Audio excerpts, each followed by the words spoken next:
Ten kanał tworzymy dla Was, czyli dla prawdziwych miłośników motoryzacji, którzy mają benzynę we krwi. Jeśli kochacie motoryzację, subskrybujcie ten kanał, bo codziennie pojawia się na nim zupełnie coś nowego. Przed nami jeszcze, jak widać, naprawdę dużo pracy, a jest to ostatni odcinek, w którym przygotowujemy ten samochód Mercedes 500 SL w pakiecie AMG na konkurs dla marki Filtron. No dobra, no ale jak widzicie, właśnie profesor Nakamichi próbuje odnaleźć się w gąszczu kabli założonych nie tylko w Polsce, ale również w Japonii i zaraz będziemy to wyprowadzali na prostą. Natomiast zamknęliśmy pewien etap. Zamknęliśmy etap mechaniczny. Na ile się to nam udało? Zobaczcie sami, bo postanowiliśmy to sprawdzić. A to wbrew pozorom nie jest łatwe, żeby w jakikolwiek sposób sprawdzić, czy to, co zrobiliśmy, przyniosło efekt. Ale myślę, że będzie to w miarę czytelne. Ostatni odcinek i czas powiedzieć, słuchajcie, sprawdzam, co tak naprawdę udało się zrobić u Piotrka w zakładzie. Przypominam Wam, że ostatnio, kiedy tu, w tym miejscu był nasz Mercedes 500 SL, ile brakowało mu wtedy koni? Ile miał? 109? No 200, 199. 199, czyli brakowało mu 30 koni. Dobra, to teraz zobaczymy, na ile wszystkie zabiegi Piotrka naprawdę dały radę. W związku z tym, że na hamowni silnik pracuje tak naprawdę na najwyższych obrotach i pod normalnym obciążeniem, a auto rozpędza się tutaj do prędkości, ile? Około 200 tutaj ostatnio było, co? Przy nim? Tak, to dokładnie będziemy wiedzieć po pomiarze, nie pamiętam, ale pewnie coś koło tego. Trzeci bieg do końca. No to trzeci bieg do końca, czyli 190 parę kilometrów na godzinę, mimo tego, że stoi w miejscu. Co za tym idzie? Na przykład nie ma chłodzenia, no bo jeżeli byśmy lecieli z naszą 107 z 200 km na godzinę, to przez wlot powietrza dostaje się zimne powietrze do chłodnicy i cały czas jest chłodzone. Więc stąd to chłodzenie zapewnia nam ten potężny silnik, a właściwie ten potężny wentylator. Stanę tak, będzie pewnie mniej wiało. Na razie, zobaczcie, ale to wygląda niesamowicie, co? Były te wentylatory, które odpalają się, żeby to wszystko uruchomić. Na razie trzeba złapać parametry wyjściowe, ustawić odpowiednie obroty i zaraz będziemy mierzyć. Dobrze idzie!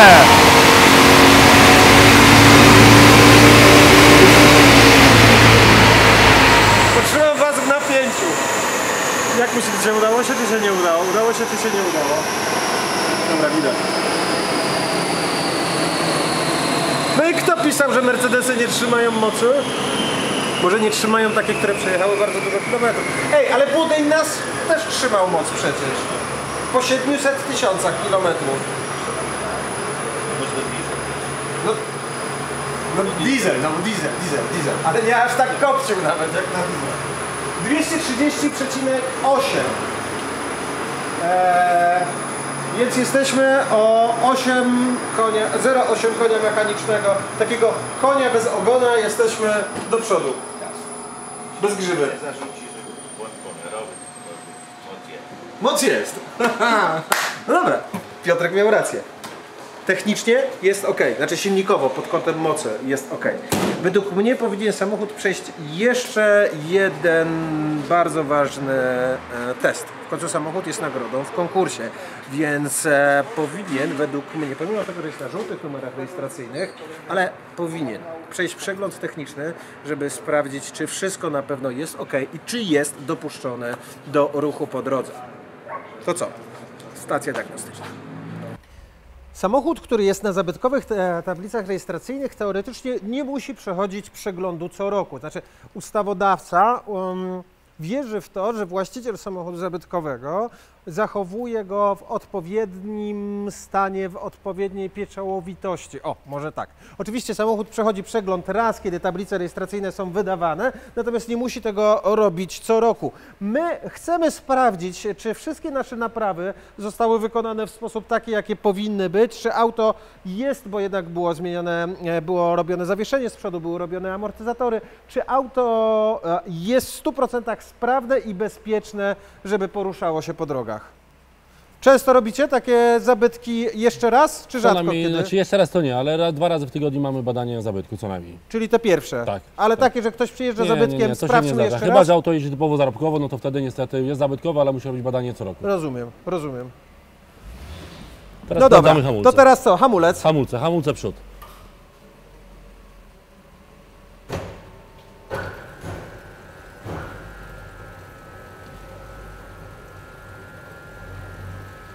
Na monitorze mamy bardzo ładny wynik, wszystko na zielono, różnica 1%.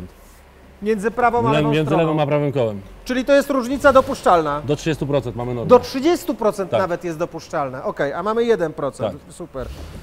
Teraz badamy tylne hamulce, zasadniczy, Tu różnica jest większa, ale dopuszczalny. ale dopuszczalna. I teraz sprawdzamy hamulec postojowy.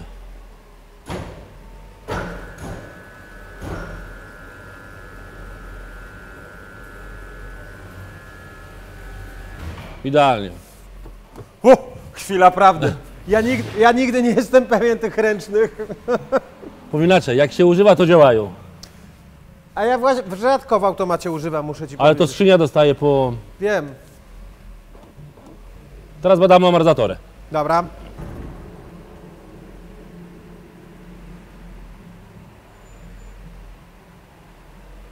Bardzo dobre. Dobra.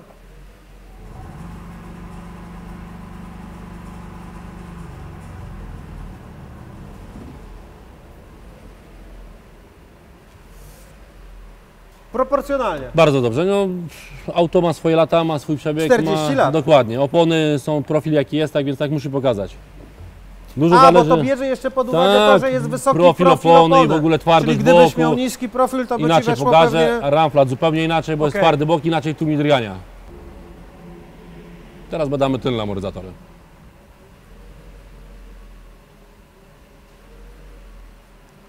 Lepiej od przodu. Bomba.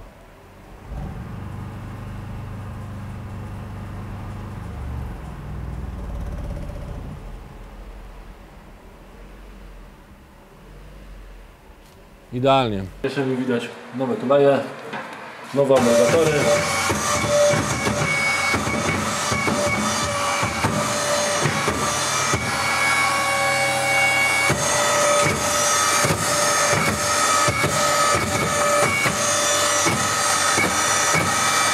Tarcie klocki nowe. Tu mamy idealnie.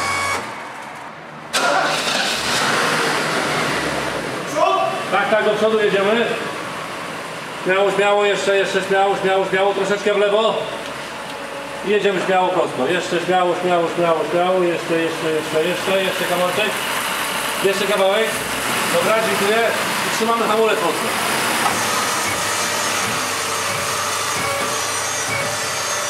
Tu zawieszenie będzie wszystko zrobione.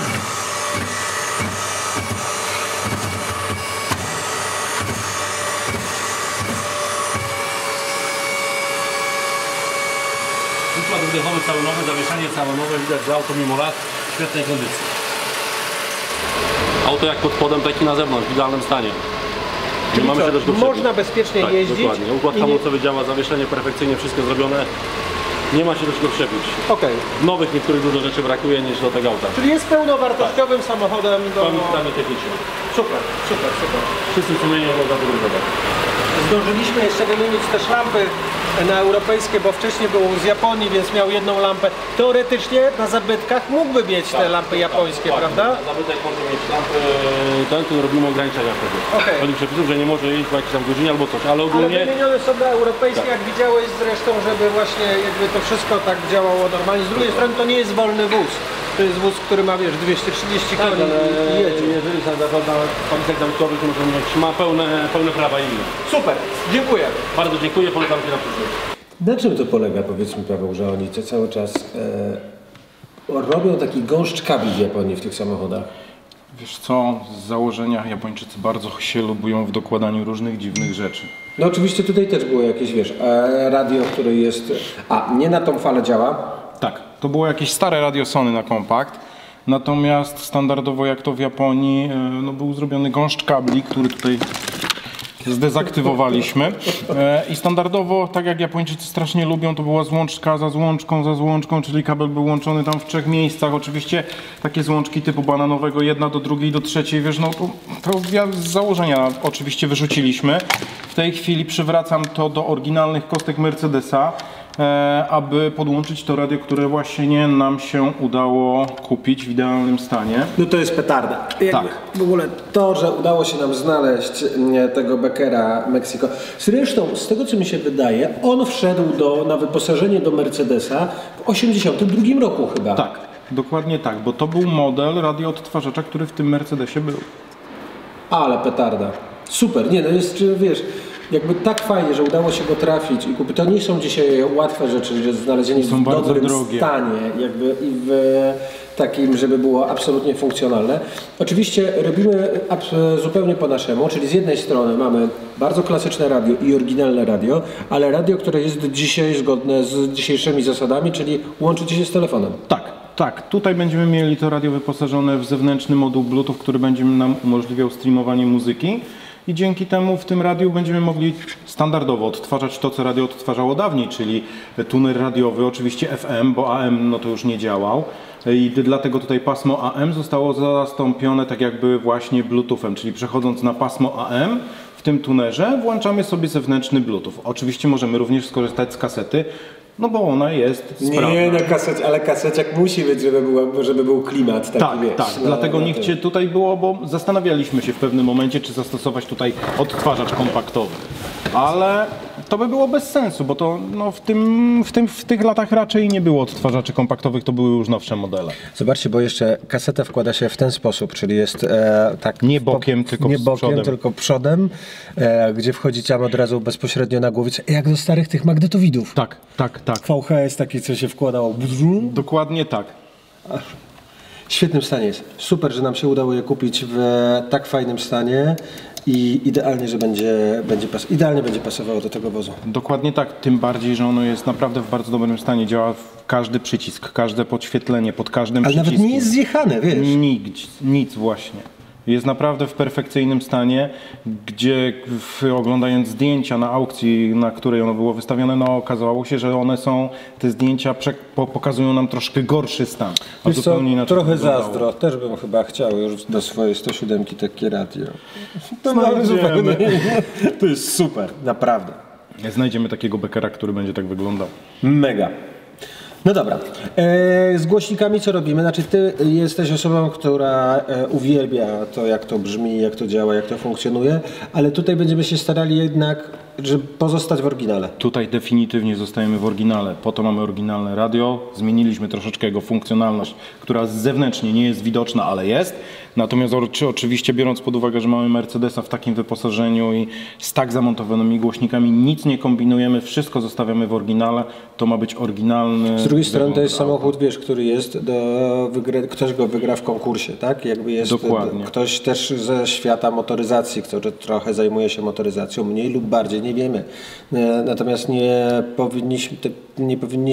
powinniśmy go przywrócić do oryginału, a nie do modyfikacji. Dokładnie tak.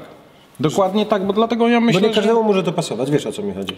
Wiesz co, to są już klasyczne samochody i tutaj raczej przeróbki tapicerek, żeby wstawiać większe głośniki czy cokolwiek, nie ma to znaczenia i nie powinno się tego właściciel robić. sobie podejmie decyzję. Jeżeli będzie chciał, to oczywiście tak, natomiast biorąc pod uwagę, że takie auto jest autem klasycznym i ma zostać w klasycznym wyglądzie, my na pewno nie będziemy go przerabiać. To jest fajnie, bo to jest taki samochód, który jest naprawdę w fajnym, dobrym stanie, który jakby jest, wiesz, przeszedł wszystkie przeglądy, jest dopuszczony, jakby jest wszystko okej, ale to jest samochód, który zawsze, mimo tego, że jest Mercedesem, to ma 40 lat, zawsze będzie takim samochodem, w którym zawsze można coś zrobić. Jakby, bo zawsze coś się dzieje. Wiesz, no zawsze ktoś coś swojego na pewno dołoży. I teraz jakby to jest super bazą rozwojową, bo jeżeli ktoś będzie chciał sobie zrobić fajniejsze audio, trochę wyciszyć, wygłuszyć i tak dalej, proszę bardzo. Nie ma problemu. Będzie miał fajną bazę, bo jeżeli chodzi o bazę, czyli radioodtwarzacz, będzie miał go klasycznego, przystosowanego do tego samochodu i z Bluetoothem, dzięki któremu będzie mógł sobie puszczać muzykę, streamować z telefonu, a nie bawić się w kasety, nagrywanie, no bo to w dzisiejszych czasach wiadomo, że już jest problematyczne. Chociaż muszę wam powiedzieć, że zakładanie tego audio i wyciszenie tego wozu, to tak na przyszłość dla osób, które wygrają, dla kogoś, kto wygra ten samochód, Nie wiem, czy jest sens. Wiesz, mimo tego Mercedesy zawsze miały problem z tymi hardtopami, bo to zawsze wiało. dokładnie. Zakładasz ten hardtop, ale on jest i tak głośny. To nie Jaguar był cichszy. Było sporo marek, które było cichsze. Natomiast w Mercedesie zawsze było głośno w 107. Wiesz co, no ale to w tym momencie mamy tak. I tak mamy potężny silnik pod maską. I tak mamy zawieszenie, które pracuje. Mamy malutką kabinkę. Nie wyciszymy tego samochodu w taki sposób, żebyśmy tu mieli pełen komfort. A zresztą, biorąc pod uwagę, że mamy bardzo fajny silnik, wersję AMG, myślę, że człowiekowi, który zdobędzie ten samochód, będzie mu zależało bardziej na dźwięku silnika niż na słuchaniu audio. Też jestem tego zdania. No dobra, ale tak czy siak, jakby dźwiękowo przywracamy do oryginału, tak żeby Dokładnie porządnie brzmiało tak jak w oryginale. Dokładnie tak. Będzie oryginalne radio, nowe głośniki, w oryginalnych miejscach, nic nie będzie widać. Super. W tej chwili już wiązkę zasilającą mamy gotową do radia. Mamy również ładowarkę, która zasili nam Bluetootha, również zrobioną. Moduł Bluetooth tutaj mamy firmy Empire. On jest zasilany właśnie z portu USB oraz ma wyjście jacka do podłączenia właśnie do radioodtwarzacza. W tej chwili jeszcze wiązki głośnikowe. No i będziemy mogli to składać. Trzeba było troszeczkę ją przedłużyć, bo Japończycy poucinali bardzo mocno te kable. Więc trzeba to wszystko ładnie poizolować i założyć oryginalne wtyczki mercedesowskie do tego radioodtwarzacza. No ale to już będziemy mieli gotowe. Jeszcze zobaczymy tą właśnie antenę elektrycznie wysuwaną, żeby też działała. Robimy taki szybki i prosty test anteny. Podajemy 12 V na niebieski kabel, który powinien załączać antenę elektryczną z tyłu. I w tej chwili mamy w pełni sprawną wysuwającą się antenę. Natomiast ona nie działała najprawdopodobniej dlatego, że po prostu radio, które było tutaj, no było po prostu uszkodzone i ono nie wysuwało tej anteny. A my to podłączymy teraz do Mercedesa oryginalnego radia i to powinno działać. Tutaj mamy oryginalny kabel antenowy do podpięcia. Ktoś tutaj założył wzmacniacz antenowy i przez to, że mu się nie wysuwała antena, musiał założyć wzmacniacz. Biorąc pod uwagę, że nam się już antena będzie wysuwać, to wzmacniacza po prostu antenowego nie będziemy montować, bo to jest po prostu bez sensu. Bo w tym momencie mamy w pełni sprawną antenę, która okazuje się, że nie jest przez nikogo złamana. Mechanizm działa, ona się chowa i otwiera, więc zostawiamy to bez wzmacniacza antenowego.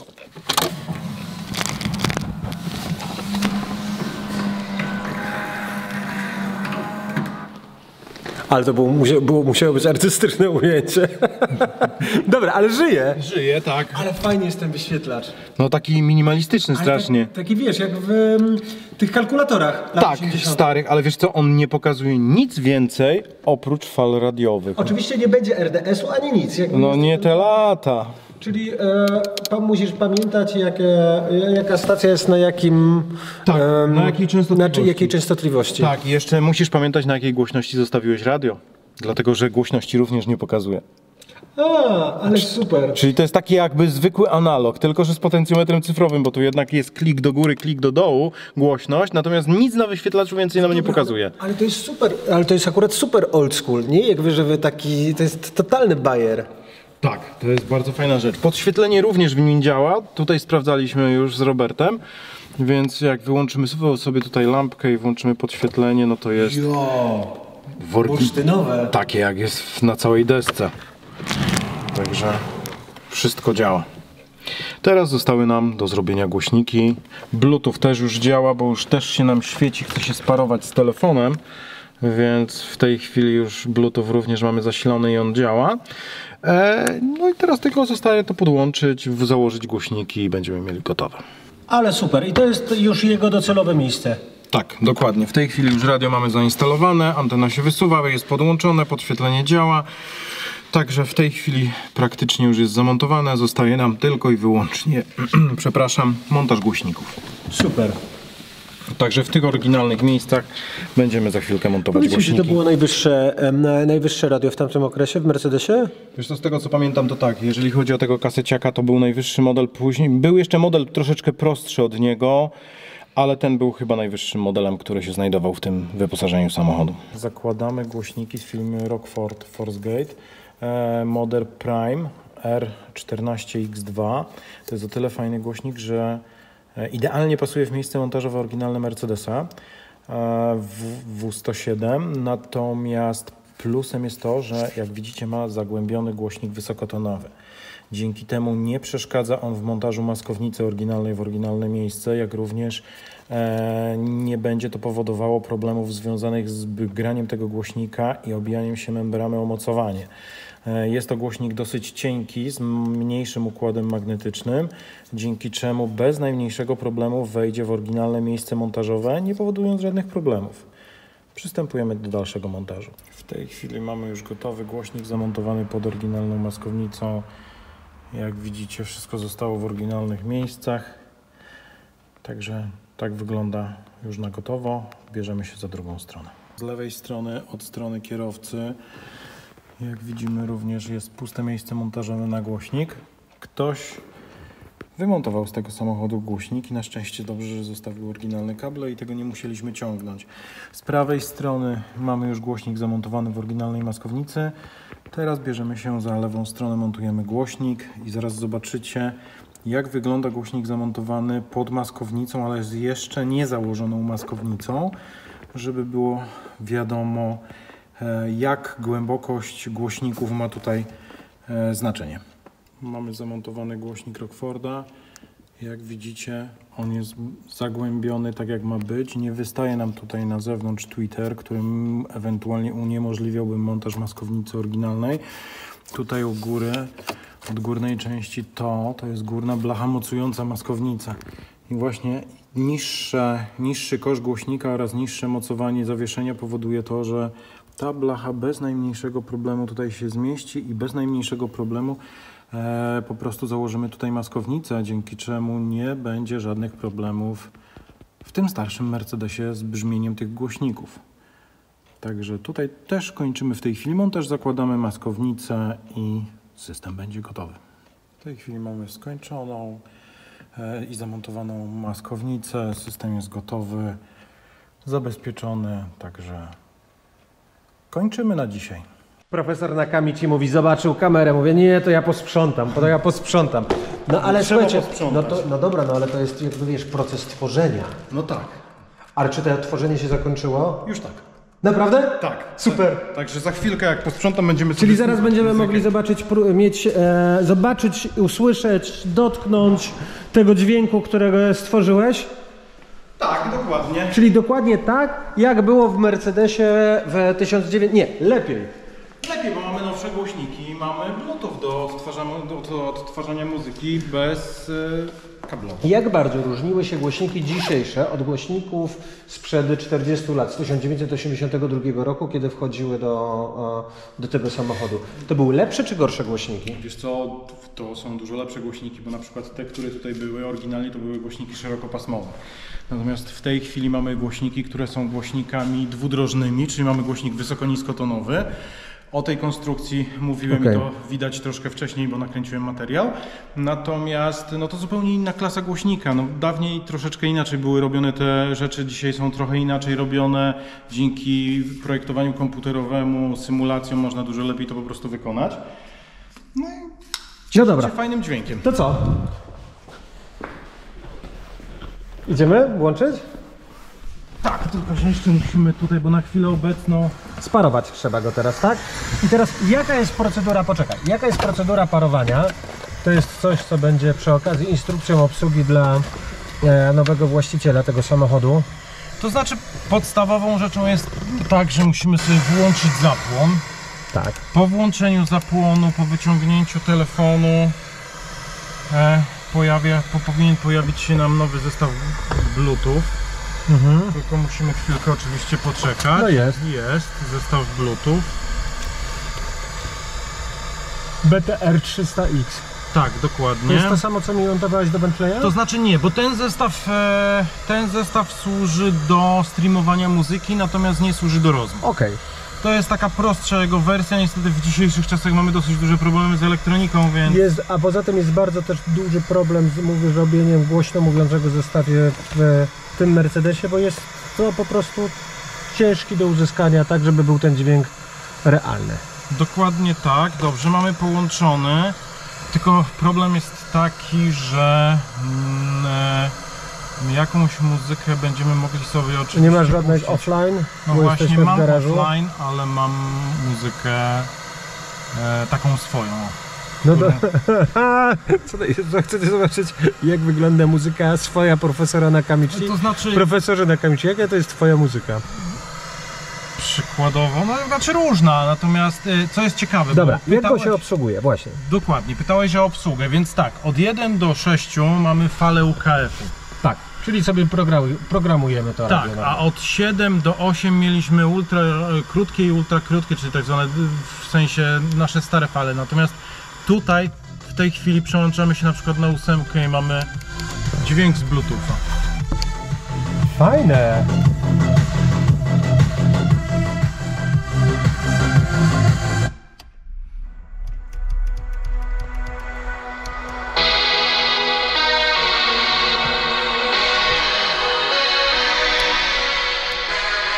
Spoko! Natomiast gdy chcemy sobie... Ale radyjka tutaj wrzucamy Tak, sobie. tylko no, biorąc pod uwagę, że jesteśmy troszkę pod ziemią, no to nie łapie nam zasięg radiowy w tej chwili. Okej.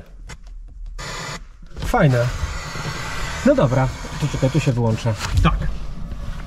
No to powiem ci petarda.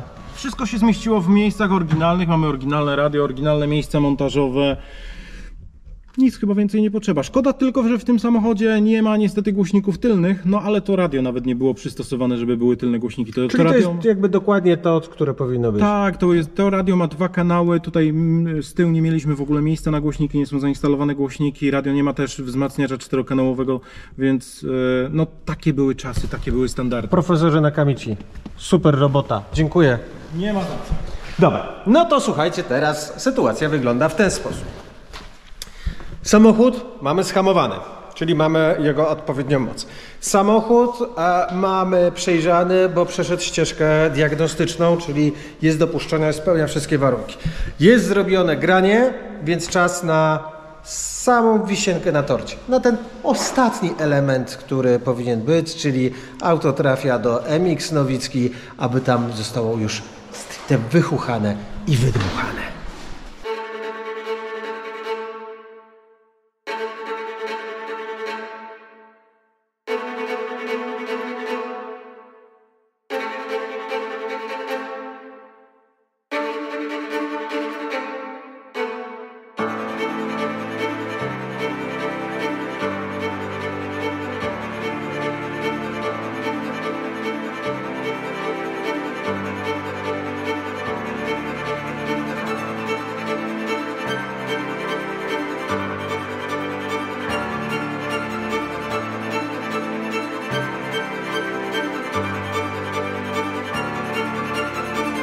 Cześć, zaczynamy kolejny projekt. Projekt bardzo nietuzinkowy, auto wyjątkowe i na pierwszy rzut oka wygląda naprawdę dobrze, ale czy jest tak dobrze? Zróbmy może szybką inspekcję, uwagi już tutaj są podczas polerowania.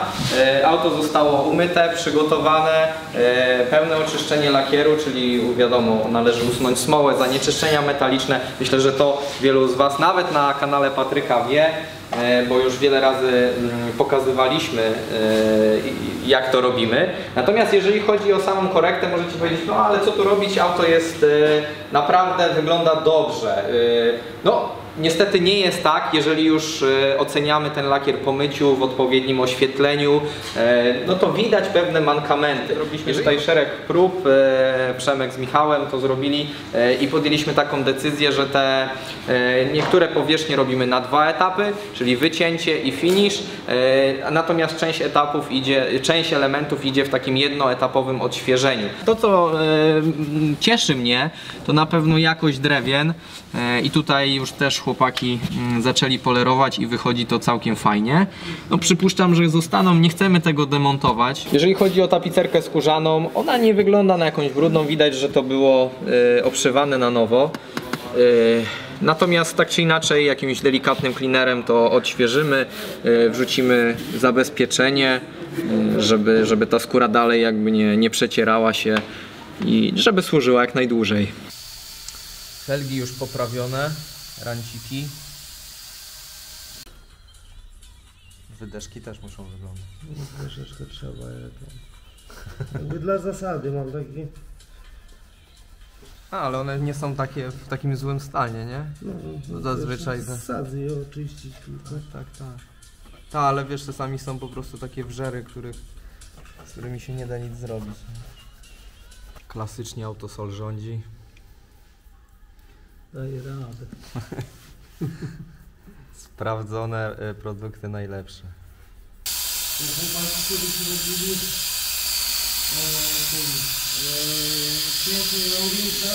Chromy zostały lekko odświeżone, ale to kwestia bardziej usunięcia osadów. Natomiast jeżeli chodzi o rysy, no to niestety my nie mamy tutaj pomysłu, żeby takie głębokie zarysowania z chromu usunąć. Dodatkowo jest tutaj trochę takich już oznak jakby korozji, to idzie od środka, więc to też się trochę zniwelowało. Natomiast to już jest, to nie jest powierzchniowe, tylko to wychodzi od środka, więc no nie jesteśmy w stanie tego usunąć. Dodatkowo te elementy, ta guma była czymś wysmarowana. Wydaje nam się, że ktoś po prostu trysnął to czarną strukturą. Nie udało się tego w całości usunąć, natomiast no jest o niebo lepiej. Łapie ostrość. Łapie ostrość. Jest to niebo lepiej i wrzucimy tutaj tu absolutnie żadne powłoki, bo takie gumy dziwnie się później zachowują. Wiadomo, powłoki są na rozpuszczalnikach, więc wrzucimy. O, zobaczcie, Michał pokazuje, co pozdejmował w ogóle z tego. Tak wygląda szmatka po wyczyszczeniu. Masakra jakaś jest. No ale tu, no masz rację, tutaj to wszystko to było w takim połysku, a teraz to fajnie wygląda przynajmniej. No tego się nie udało do końca uratować, ale myślę, że jak wrzucimy na to po prostu jakiś dressing na bazie wody, to i tak to się wyrówna.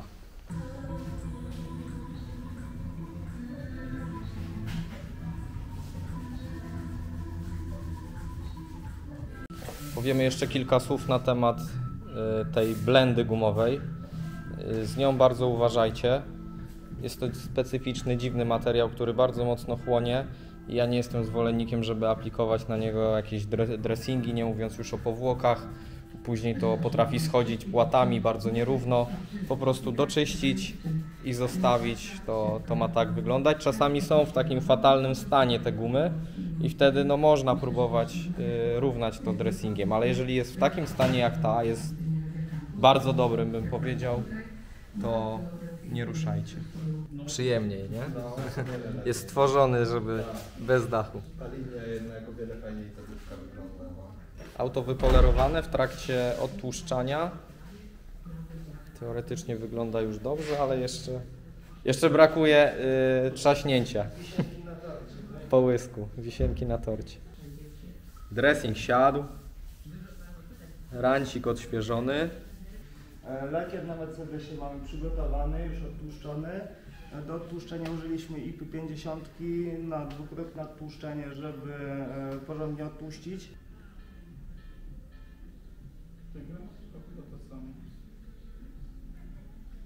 Dajemy grubo.